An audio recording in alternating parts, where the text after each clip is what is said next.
بسم اللہ الرحمن الرحیم۔ رومانی جو سلطنت تھی اس کی دو حصے ہو گئے، بیزنٹین جن کو کہا جاتا ہے اور دوسرا حصہ ہے رومنز کا۔ دو حصے بٹ گئے اور رومنز ڈائریکٹ حکومت کر رہے تھے، پھر لڑائی ہوئی، بیزنٹین آ کے حکومت کرنے لگے۔ جب نبی صلی اللہ علیہ وسلم آئے تو ایلیا میں حکومت کرنے والا ہرقل تھا اور وہ ہرقل بیزنٹینی تھا۔ اس کے بعد 570 پر ایک عیسوی، 570 پر ایک سال کے بعد آپ صلی اللہ علیہ وسلم مکے میں پیدا ہوئے۔ اور بعض روایتوں میں آتا ہے کہ جب آپ صلی اللہ علیہ وسلم بنو سعدیہ میں تھے، دودھ پی رہے تھے، شیرخوار بچے تھے، ابھی 2 سال کے بچے تھے، اس علاقے سے یہودیوں کا گزر ہوا۔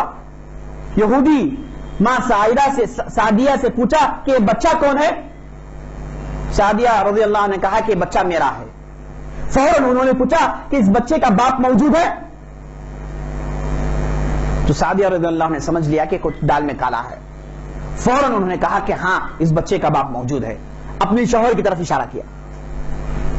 اور کہتے اہل علم ہیں کہ اگر سعدیہ رضی اللہ عنہ یہ کہتی کہ اس کا بچے کا باپ نہیں ہے تو ہوتا ہے تھا کہ بچے کو قتل کر دیتے تھے، کیونکہ یہودی پورے کے پورے نشانیاں جانتے ہیں۔ آپ صلی اللہ علیہ وسلم کی بچپن سے لے کر فتح مکہ سے لے کر وفات تک کی پوری تفصیل ان کی کتاب میں ہے۔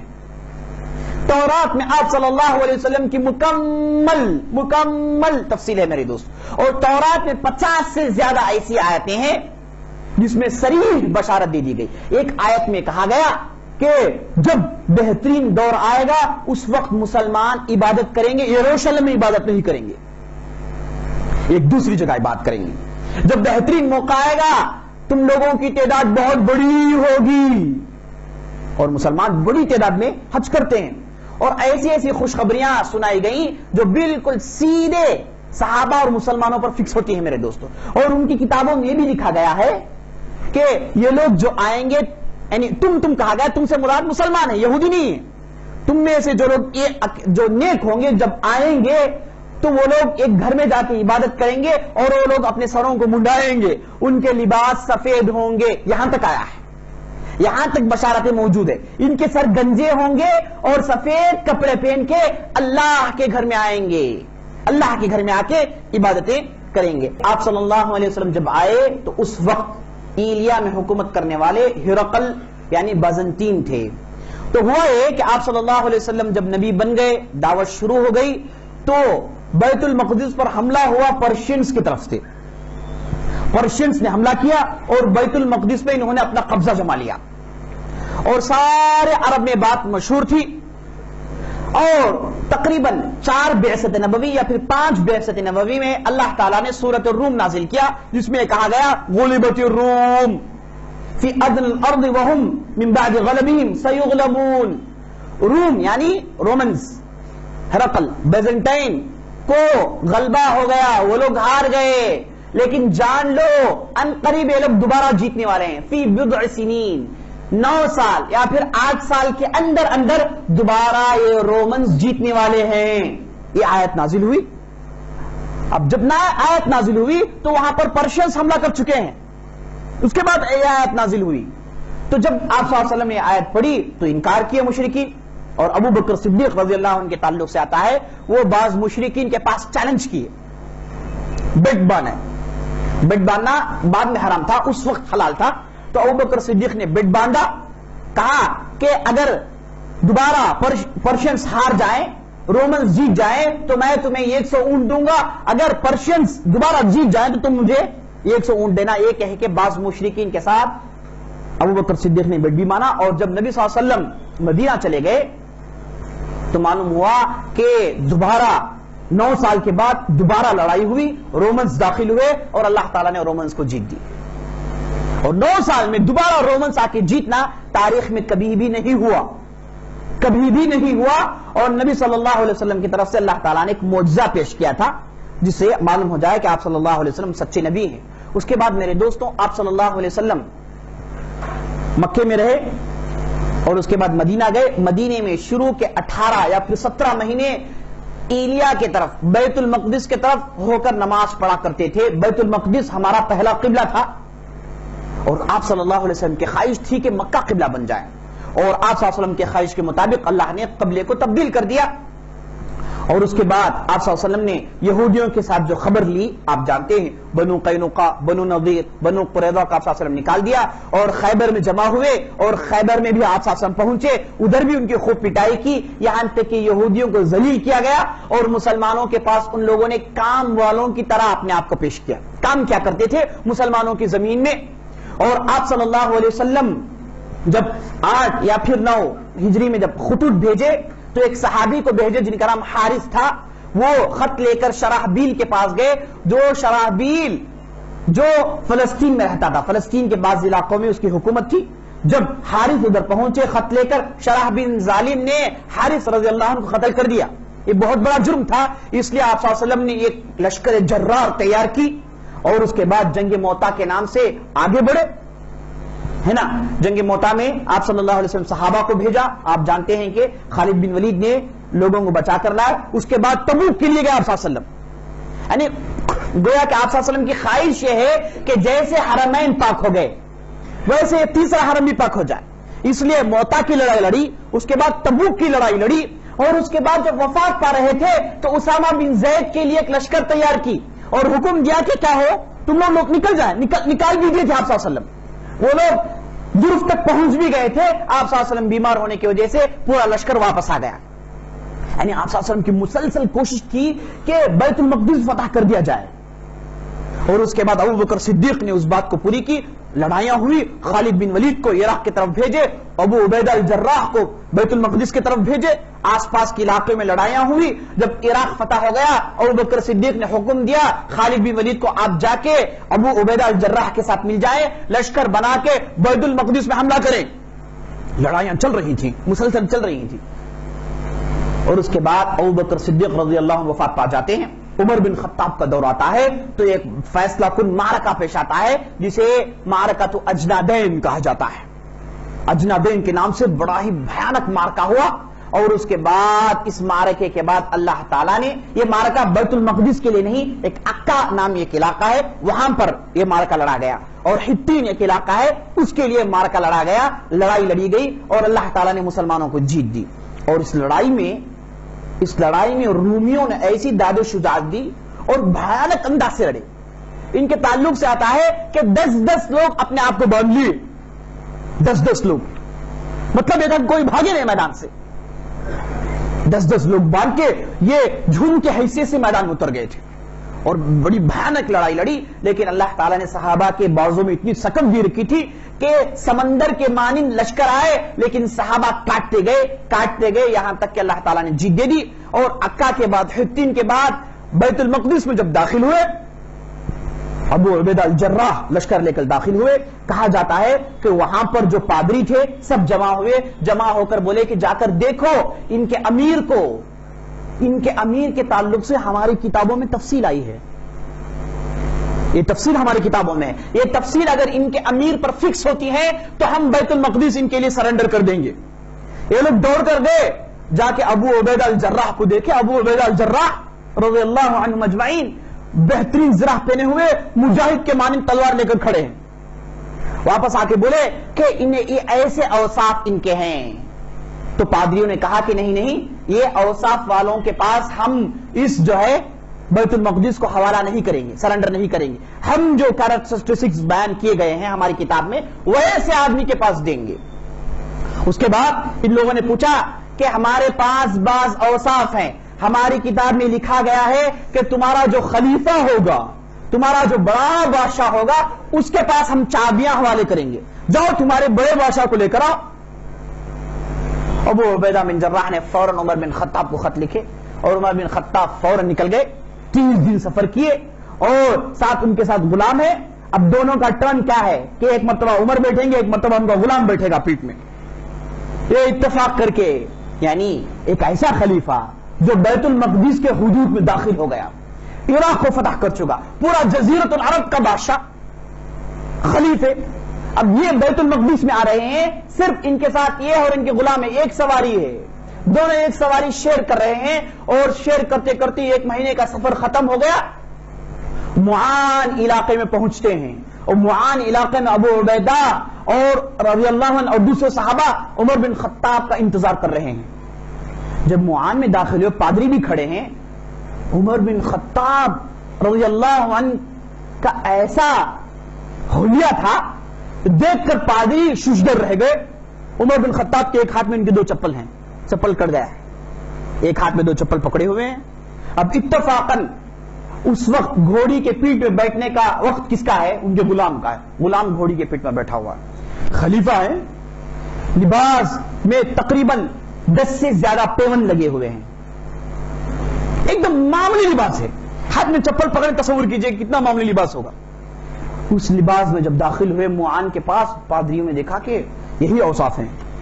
ہماری کتاب میں جو اوصاف ہیں, جو کیریکٹرسٹکس بیان کیے گئے, یہی کیریکٹرسٹکس ہیں, یہی پرفیکٹ آدمی ہے. انگلی رکھ کر دکھایا گیا ہے. اس وقت ابو عبیدہ آئے, عمر بن خطاب اب کیا معاملہ ہے آپ کا؟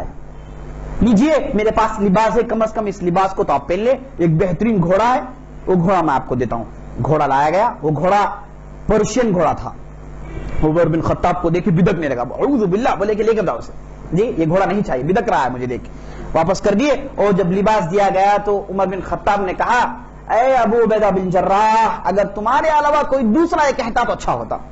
تمہارے امیر الامہ اور ابو عبیدہ الجراح یہ کہہ رہے ہیں کہ میں لباس بدل لوں, تم اس میرے لباس سے کراہیت محسوس کر رہے ہو. یاد رکھ لینا, بڑا ہی خطرناک مقولہ ہے.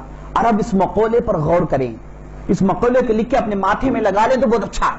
مقالہ عمر بن خطاب نے کہا, نحن قوم اعزنا اللہ بالاسلام وَنِبْتَغِينَ الْعِزَّةَ بِغَيْرِهِ أَذَلَّنَا اللَّهُ. ہم ایسی قوم کے لوگ ہیں, اللہ نے ہم کو اسلام سے عزت دی ہے. ہماری عزت کپڑوں سے نہیں, ہماری عزت مال و دولت سے نہیں ہے, ہماری عزت صرف اس دین سے ہے. اگر ہم اس دین کو چھوڑ کر کسی دوسری چیز سے عزت حاصل کرنے کی کوشش کریں, اللہ تعالی ہم کو ذلیل کر دے گا. عمر بن خطاب کا کتنا بہترین مقولہ ہے, دیکھیے میرے دوست. اس دین سے عزت ہے. آج بھی اگر عرب اس دین کو پکڑ لیں تو عزت ان کے لیے تیار ہے. لیکن ان لوگوں نے, بلکہ تمام مسلمانوں نے اس دین کو بارائے طاق رکھا, دنیا کے پیچھے چل رہے ہیں. اس وجہ سے مار پر مار پڑ رہی ہے, ذلیل سے ذلیل تر ہوتے جا رہے ہیں. اس کے بعد عمر بن خطاب گئے, ان کے پادری جمع ہوئے, سب آئے. آ کر عمر بن خطاب کے پاس کہے کہ تم ایک امان لکھ کر دے دو, کتاب لکھ کر دے دو. تو عمر بن خطاب نے حکم دیا تو کتاب الامان لکھا گیا, جس میں کہا گیا یہودیوں کو اندر آنے کی اجازت ہے, وہ لوگ آ کے عبادت کر سکتے ہیں. عیسائیوں کے لیے بھی اجازت ہے, وہ لوگ بھی آ کر عبادت کر سکتے ہیں, بلکہ اس بستی کے باشندے بن کر رہ سکتے ہیں. یہاں کے وہ نیشنلز بن سکتے ہیں. جو بھی ہے یہ ان کی بستی ہے, کسی کو ٹچ نہیں کیا جائے گا, کسی پادری پر انگلی نہیں اٹھایا جائے گا, کسی عورت پر حملہ نہیں کیا جائے گا, بچوں کو ظلم نہیں کیا جائے گا, بستی میں امن ہوگا, امن. ہم سڑکوں کو برباد کرتے ہوئے نہیں پھریں گے. یعنی بیت المقدس کی تاریخ میں کبھی ویسے نہیں ہوا.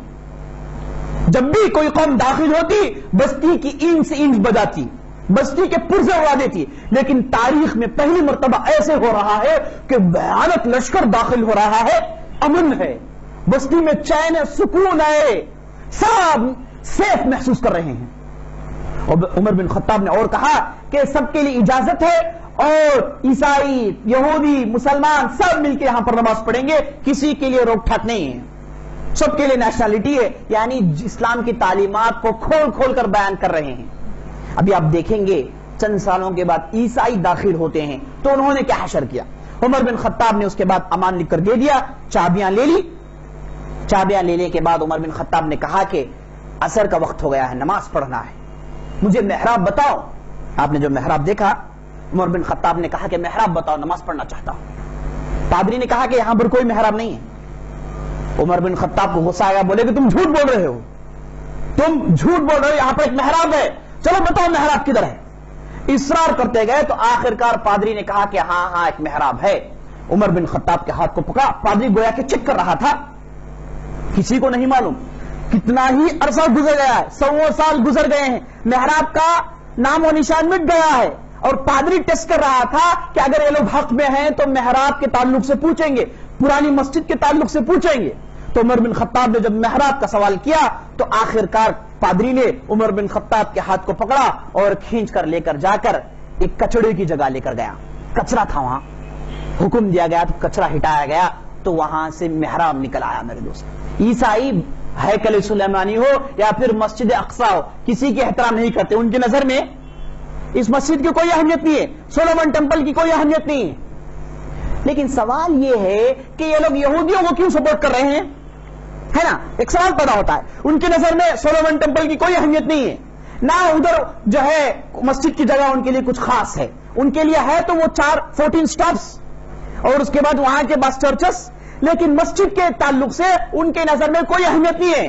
آخر تو پھر عیسائی کیوں سپورٹ کر رہے ہیں, سپورٹ کرنے کی وجہ کیا ہے؟ آپ دیکھ رہے ہیں اسرائیل کچھ کرے تو پیچھے سے امریکہ انگلی دکھاتا ہے, اسے ٹچ مت کرو, ہے نا. اسرائیل کچھ کرے پیچھے سے امریکہ آتا ہے, پورا یورپ اٹھ کر بیٹھ جاتا ہے.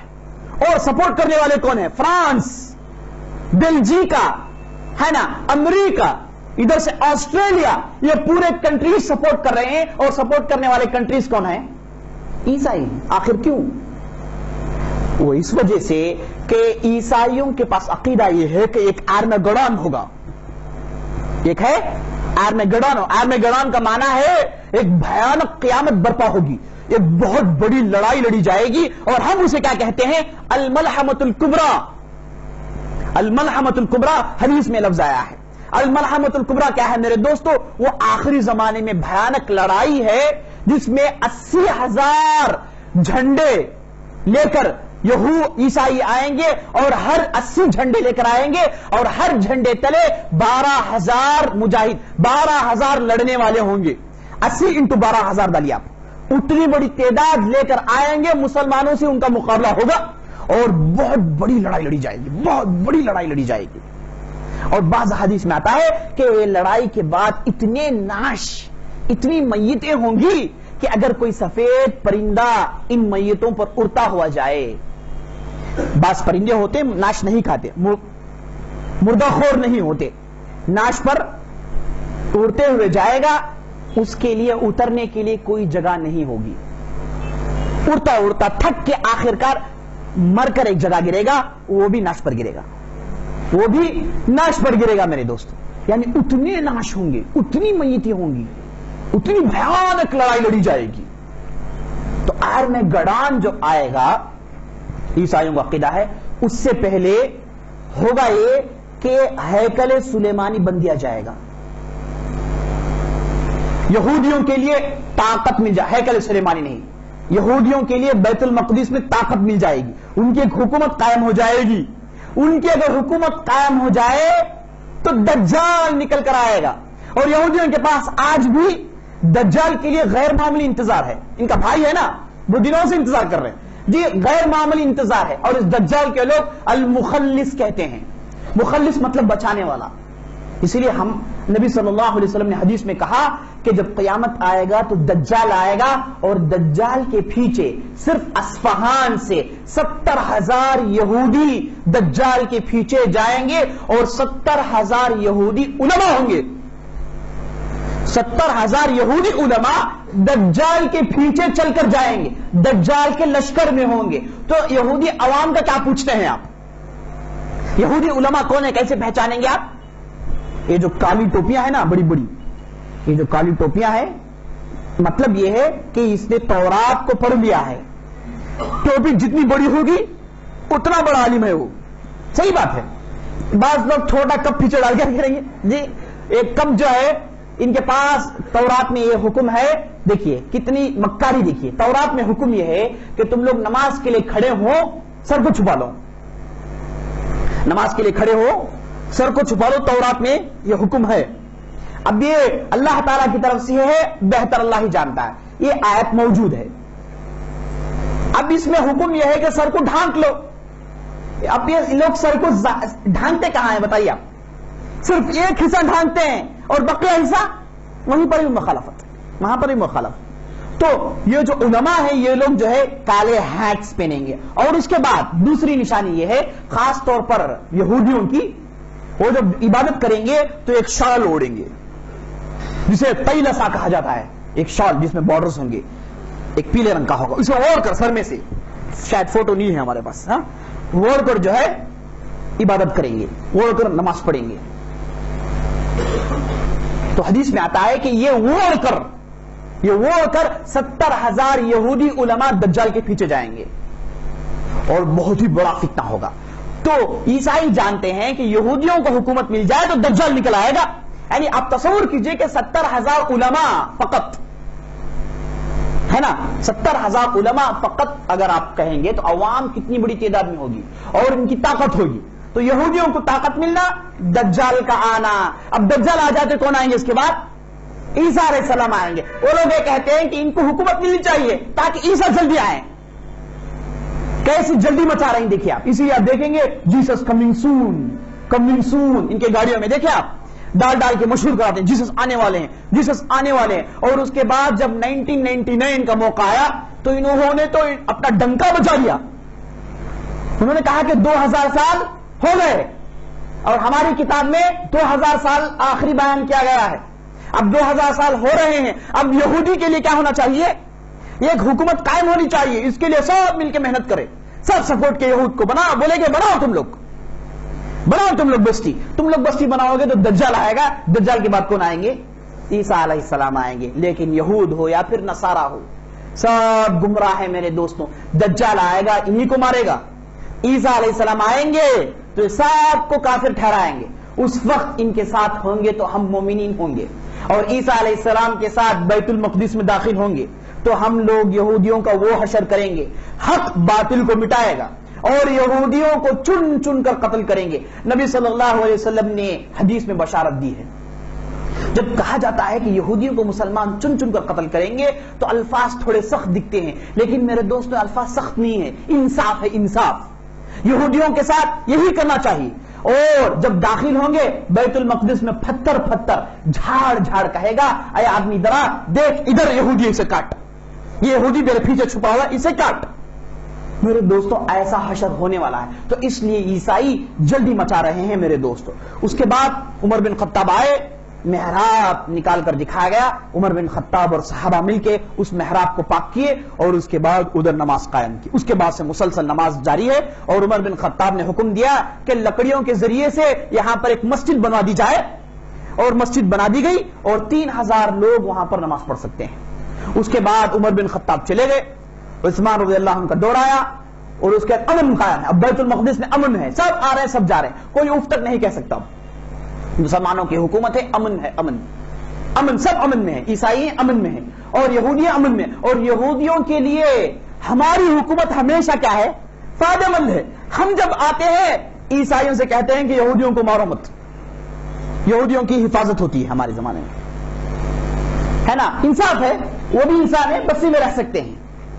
عیسائی بھی انسان ہے، وہ بستی میں رہ سکتے ہیں، ہے نا. اس کے بعد عثمان بن عفان آئے، اس کے بعد علی بن ابی طالب رضی اللہ عنہ اجمعین. اس کے بعد اموی سلطنت قائم ہوئی تو عبد الملک بن مروان آیا. اس کے بعد ولید بن عبد الملک آئے. عبد الملک مروان، ولید بن عبد الملک، ان دونوں نے حرمین شریفین بنایا اور اس کے بعد بیت المقدس بنایا. یعنی ان کے پاس پروجیکٹ تھا تینوں حرمین کو بنایا جائے، اور تینوں حرمین کے رینوویشن کی ان لوگوں نے اور تینوں حرمین کو انہوں نے بنایا. اس کے بعد اموی سلطنت ختم، عباسی سلطنت آئی اور امن کا دور ہے. اب تقریباً اب ہم میرے دوستوں اب جو ہے 300 ہجری میں ہے، سمجھیا 300 ساڑھے 300 ہجری میں ہے. اب تک کوئی ٹینشن نہیں، سکون سے ایلیا میں حکومت چل رہی ہے، سب آ رہے ہیں جا رہے ہیں. اس کے بعد ہوا یہ ایک فاطمیہ کے نام سے بدترین عقیدے والے شیعہ پیدا ہوئے. فاطمیہ کے نام سے بدترین عقیدے والے شیعہ پیدا ہوئے. ان کی حکومت قائم ہوئی کہاں پر؟ مصر پر. مصر میں انہوں نے حکومت قائم کی. ایک ایسی حکومت قائم کی، بہت لمبی تفصیل ہے جس میں میں جانا نہیں چاہتا. بہرحال ان کی حکومت قائم ہو گئی. تو ان کی حکومت جیسے ہی قائم ہو گئی، یہ لوگ آگے بڑھ کے بیت المقدس کو اپنی حکومت میں داخل کر لیے. بیت المقدس میں ان کا ڈومینیشن آیا. اب جیسے ہی ان کے لیے ڈومینیشن ملا،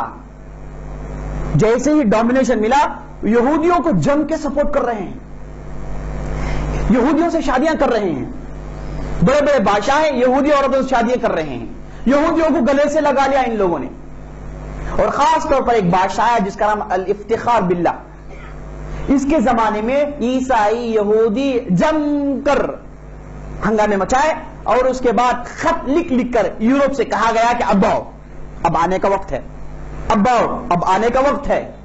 خط لکھ لکھ کر وہاں کے لوگوں کو چھیڑا گیا اور اس کے بعد وہ لوگ مسلسل آ کے بڑی تعداد میں فلسطین کے ساحلوں میں اتر رہے ہیں، یافا میں اتر رہے ہیں، دوسرے علاقے میں اتر رہے ہیں، بڑی تعداد میں آ کر اتر رہے ہیں اور دیکھتے ہی دیکھتے یہ لوگ آگے بڑھے، بیت المقدس کو انہوں نے اپنے قبضے میں کر لیا۔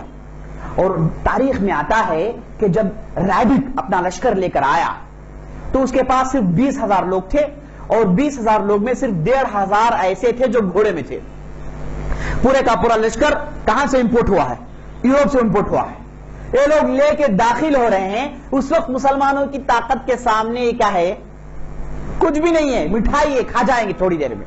لیکن اتنی تھوڑی سی تعداد لے کے آیا تو بڑی آسانی سے وہ بیت المقدس میں داخل ہو کے بیت المقدس کو اپنے قبضے میں کر لیا۔ ہوا کیا؟ ہوا یہ کہ جو بادشاہ الافتخار باللہ اسماعیلی فاطمی شیعی جو تھا، اس نے وہ ریڈک سے کہا کہ میرے لیے اتنا اماؤنٹ سیٹل کر دو، تم جس دن آئیں گے میں بستی چھوڑ کے چلے جاتا ہوں۔ اس نے اماؤنٹ لے لیا اور پوری پبلک کو ریڈک اور اس کے لشکر کے حوالے کر دیا اور بستی چھوڑ کر چلا گیا اور بڑی آسانی سے بیت المقدس میں حکومت قائم ہو گئی۔ کب کا واقعہ ہے میرے دوستوں؟ 490 ہجری کا واقعہ ہے۔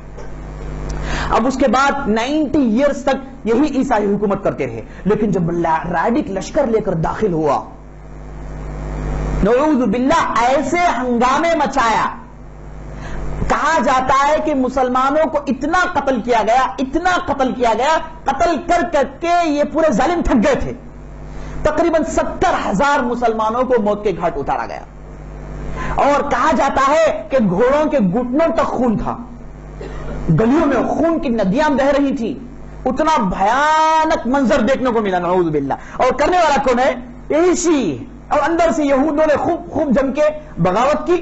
اس کے بعد یہ لوگ داخل ہوئے اور 90 سال تک ان کے پاس حکومت تھی۔ اور اس کے بعد صلاح الدین ایوبی آئے، نور الدین زنکی آئے، دونوں نے مل کے ایک بہترین لشکر بنائی، 25 سال کی لڑائیاں لڑی، آخرکار دوبارہ صلاح الدین ایوبی نے بیت المقدس کو فتح کیا۔ بیت المقدس کو دوبارہ صلاح الدین ایوبی نے فتح کیا، یہ 585 ہجری میں، 585 ہجری میں دوبارہ بیت المقدس صلاح الدین ایوبی کے پاس آیا۔ اور نور الدین زنکی، صلاح الدین ایوبی، یہ لوگ ایسے افراد تھے، راتوں میں جم کر نہیں سوتے تھے۔ پوچھا جائے تو کہتے ہیں کہ بیت المقدس ان کے ہاتھ میں اور میں سو جاؤں، مجھے نیند نہیں آ رہی ہے، بیت المقدس میں وہ ہے اور میں سو جاؤں، ہرگز ممکن نہیں۔ اور اس کے بعد جب صلاح الدین ایوبی داخل ہوئے میرے دوستوں، یہ آپ جو مسجد اقصی دیکھے، اس کے بعد جو مصلی مروانیہ دیکھے، قبۃ الصخرہ دیکھے، یہاں پر انہوں نے اپنے گھوڑوں کو باندھ رکھا تھا، گھوڑے کے سٹیبلز بنا رکھے تھے ان لوگوں نے۔ صلاح الدین ایوبی داخل ہوئے، سب گھوڑوں کو نکالے، دیکھ رہے ہیں کہ قرآن کے ساتھ کھلواڑ کیا گیا ہے، قرآن کے پرزے اکھاڑے گئے ہیں اور قرآن کو جلا کر ڈال دیا گیا ہے۔ صلاح الدین ایوبی نے اپنے آنکھوں سے آنسو بہایا اور اس کے بعد مسجد میں داخل ہوئے، گھٹنے ٹیک کر بیٹھ کر بولے کہ اے اللہ، میں نے فتح کر دیا، میں نے دوبارہ فتح کر دیا ہے۔ اور صلاح الدین ایوبی کی زندگی میں ان کے 2 پروجیکٹس تھے۔ انہوں نے کہا کہ بیت المقدس فتح کرنے کے بعد میں حج کروں گا۔ بیت المقدس فتح کر لیے، فتح کرنے کے بعد حج کرنے کے لیے پیسے نہیں تھے ان کے پاس، بادشاہ ہیں، حج کرنے کے لیے پیسے نہیں ہیں، حج نہیں کی، تو بیت المقدس فتح کیے۔ ان کی زندگی کا مشن تھا، 25 سال کی لڑائیاں، مسلسل لڑائیاں، اور اس کے بعد ایسی لڑائیاں پورا یورپ آ گیا، پورے کا پورا یورپ آ گیا میرے دوستوں، اور مسلسل لڑائیوں پر لڑائیاں لڑتے جا رہے ہیں۔ 18 سال کی ان کی عمر تھی، اس کے بعد 25 سال کی لڑائیاں لڑی، تو تصور کیجئے کہ کتنے لڑائیاں لڑی ہوں گی انہوں نے۔ اس کے بعد دوبارہ بیت المقدس پر مسلمانوں کا تسلط جمع، مسلمان دوبارہ حکومت قائم کیے۔ اس کے بعد ایوبی خاندان کے پاس بیت المقدس رہا، اس کے بعد یہ لوگ چلے گئے، تو اس کے بعد ممالک کے نام سے بعض لوگ آئے،